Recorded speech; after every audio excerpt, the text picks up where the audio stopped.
High বন্ধুরা, আমি আজ ভীম ঠাকুরের কাজ করছি। ভীমের পুজো আজকেই। আমি ভাবছিলাম অনেক দিন থেকে যে আজ এই চোখ আঁকার ভিডিওটা তোমাদের সবার সাথে তুলে ধরবো। কীভাবে আমরা চোখ আঁকছি ভীম ঠাকুরের, কোথায় বসে আঁকছি, কত বড় ভীম ঠাকুর, এটা দেখাতে যাচ্ছিলাম সবাইকে। আমরা ঠাকুরটা প্রায় অনেক দিন থেকেই করছি, অনেক বছর হয়ে গেছে। আমি তো কখনো এই ঠাকুরটার ভিডিওটা কখনো ইউটিউবে শেয়ার করিনি, তাই ভাবলাম একবার তোমাদের সঙ্গে শেয়ার করে নিই। এই ভীম ঠাকুরটি খুবই বড়, হাইটটি রয়েছে প্রায় 25 ফুট। 3টি মাচা রয়েছে, 3 থাকে কাজ হচ্ছে। কাপড় পেন্টিং তো আগেই হয়ে গিয়েছিল, সেই সময় ভিডিও করতে পারিনি আমি, কারণ খুব চাপ ছিল। রাতেই পুজো, তার জন্যে একাই কাজ করব, আবার ভিডিও বানাবো, কেউ ছিল না সাথে ঠিক। তাও যা হোক কিছুটা ভিডিও বানিয়ে রেখেছি, তোমাদের সঙ্গে শেয়ার করলাম ভিডিওটা। দূর থেকে দেখাচ্ছিলাম ভিডিওটা যে ঠাকুরটি কত বড়।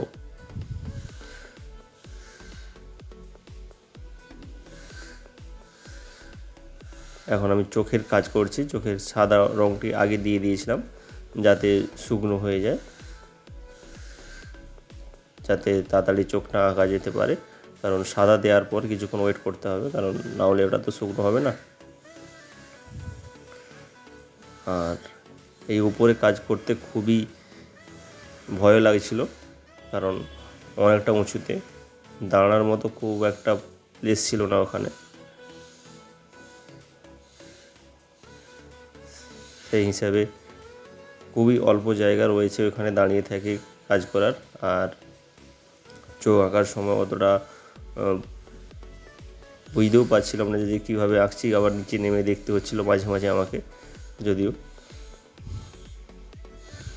আমি ফেব্রিক কালারের চোখগুলো এঁকেছি, কারণ ফেব্রিক কালারে চোখগুলো আঁকলে ওটা বেশি লাস্টিং করে এবং উঠেও যায় না।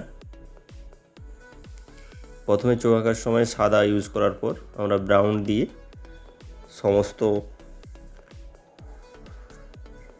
সমস্ত কাজগুলো করে নিই হালকা করে, কারণ ব্রাউন দিয়ে সমস্ত কাজগুলো আগে ভালো করে আমাকে সাজিয়ে নিতে হয় যে কোথায় কোন কালার পরে হবে। কারণ আমাকে আবার নিজে গিয়ে এটা দেখতে হবে যে চোখটা ঠিকঠাক হয়েছে কিনা, কারণ অত উপর থেকে তো দেখা সম্ভব না।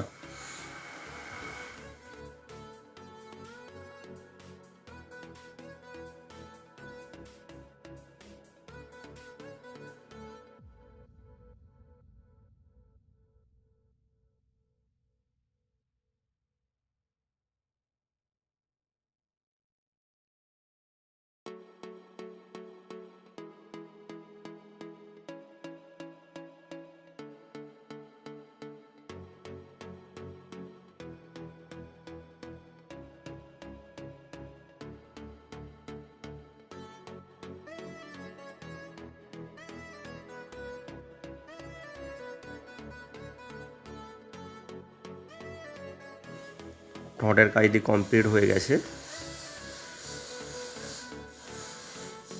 দাঁতের কাজ এবং ঠোঁটের কাজ দুটোই কমপ্লিট হয়েছে। এগুলো প্রায় ফুল কমপ্লিট না, জাস্ট এক কোট দেওয়া হলো, এরপরে আবার দেওয়া হবে।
ভুরু কাজগুলোও একই সিস্টেমে করেছি, কারণ প্রথমে ব্রাউন দিয়ে ভরিয়ে নিয়েছিলাম, তারপরে ব্ল্যাক ইউজ করছি হালকা করে।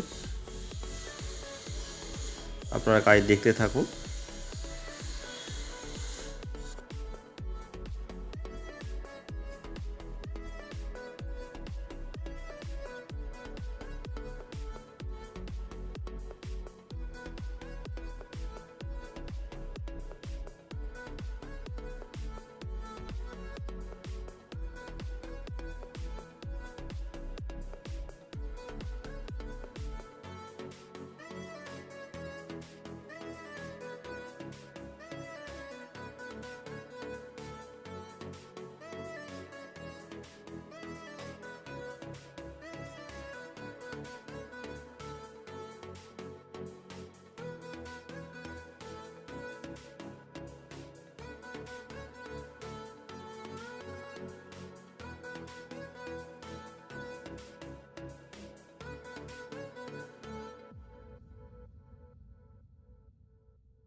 কালোর কাজটা প্রায় কমপ্লিট হয়ে গেছে, কারণ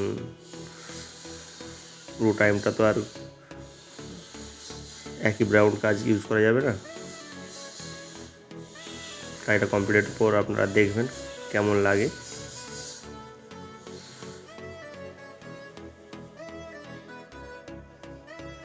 আমার চ্যানেলটি অবশ্যই সাবস্ক্রাইব করবেন, শেয়ার করবেন, যদি তোমাদের মনের মতো কাজ করতে পারি আরও ভবিষ্যতে।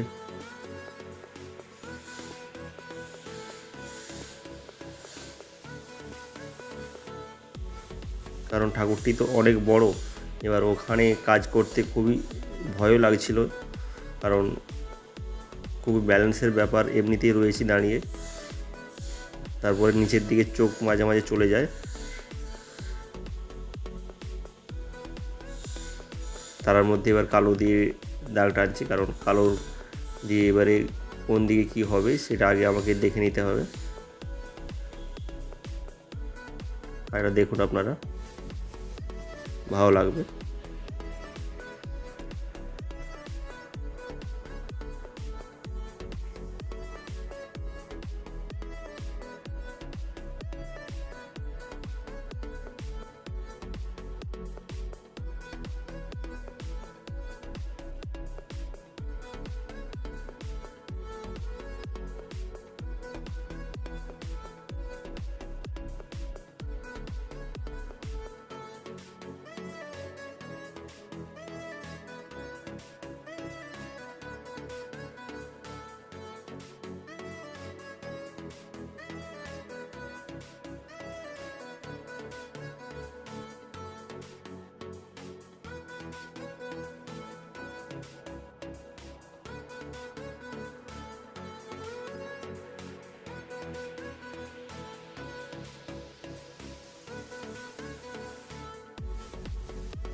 মোটামুটি অনেকটি কাজ এগিয়ে গেছে। তারার মাঝে ব্রাউন দিয়ে তারাগুলো দাগ করে নিয়েছি। এরপরে তারাগুলো আবার ভরিয়ে দেওয়া হবে।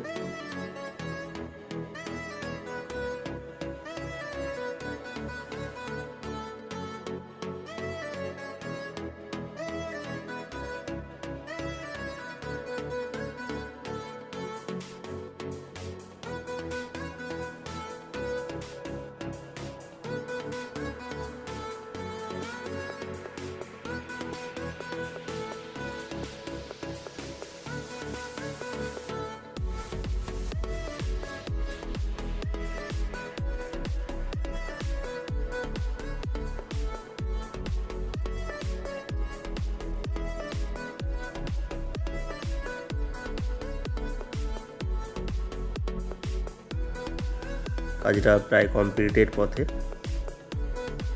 কমপ্লিট হয়ে গেছে। খানিকটা কাজটা প্রায় কমপ্লিট, কারণ ভিডিওটা করার ঠিক টাইম হয় না আমার তখন, কারণ মনে ছিল না। চোখের মধ্যে ব্রাউন দিয়ে আবার দাগগুলো ভরিয়ে তুলেছি, কারণ এটা একটু নিচ থেকে খুব যাতে ভালো দেখতে পাওয়া যায়, চোখটা খুব সুন্দর লাগে। দেখুন কাজটা কমপ্লিট প্রায় হয়ে গেছে।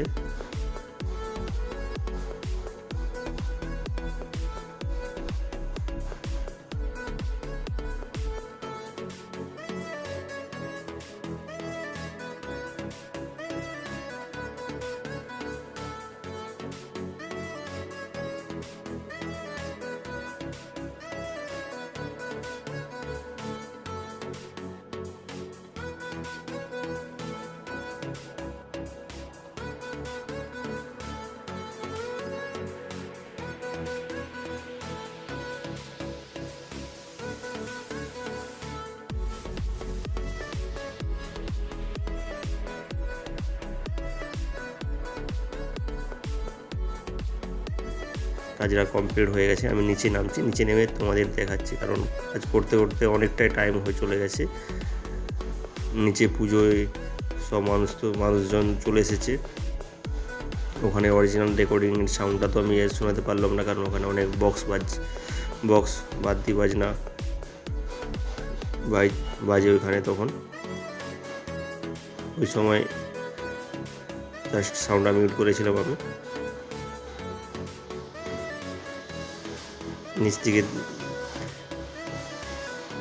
নিচ থেকে দেখুন আপনারা গাড়ি কেমন লেগেছে, দেখতেই পাচ্ছেন মানুষটা কত ছোট লাগছে ওইখানে।